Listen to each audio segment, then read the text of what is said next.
Wow, Lonzo Ball potentially out for all of next season. I mean, we knew that third surgery was likely coming. We talked about it weeks ago, and it was said at that time that he would likely miss at least 6 months after said surgery, but 6 months would have put us at the start of the season. But according to Shams, this procedure is expected to cost him most, if not all, of next season. Just brutal, man. I mean, I've talked about this before, no need to reiterate here. You have to feel for Lonzo, missing this much time away from the game that he loves. He hasn't played since January of 2022. If he misses all of next season, that wouldn't put him back into the league until October of 2024, 2.5 years.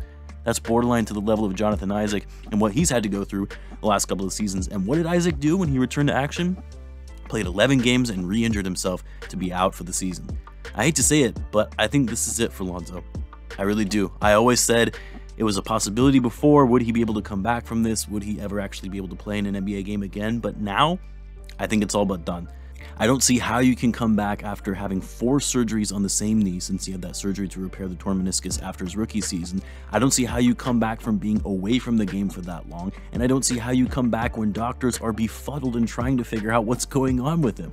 Like, they're going to go into this surgery just to try and figure out what's wrong. That was supposed to be the case with the second surgery right before training camp to see why he's experiencing this pain.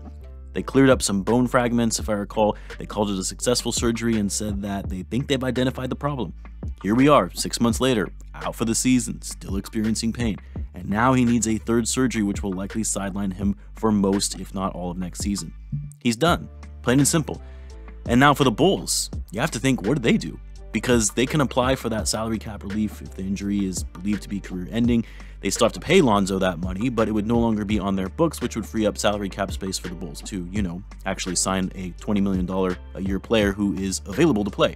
But the direction we've been hearing from the Bulls and Bulls insiders is that the Bulls are wanting to fix Lonzo. Their goal is to get him healthy. But I think at some point, you have to just cut your losses and realize it's not going to happen. I really hope I'm wrong, I really do, but the Bulls keep clinging to this idea of Lonzo and putting these contingency plans in place, like signing Dragic or Patrick Beverley, waiting for Lonzo to get healthy. And they're being hamstrung in terms of the salary cap space and only being able to sign min to mid-level exception players to replace Lonzo. It's just not going to work. So anyway, I doubt they would just cut Lonzo, try and work with the league to relieve that salary off their books, but at this point, I think it's the best course of action. What's crazy is that if Lonzo does in fact come back for the 24-25 season, meaning he would miss all of next year, he'll be on the final year of his contract, his 4-year deal, and having only played 35 games for the Bulls on that contract. The curse just continues, guys. Bulls cannot catch a break when it comes to young, up-and-coming point guards. Anyway, let me know what you guys think in the comments. Be sure to subscribe. I'll see you in the next one.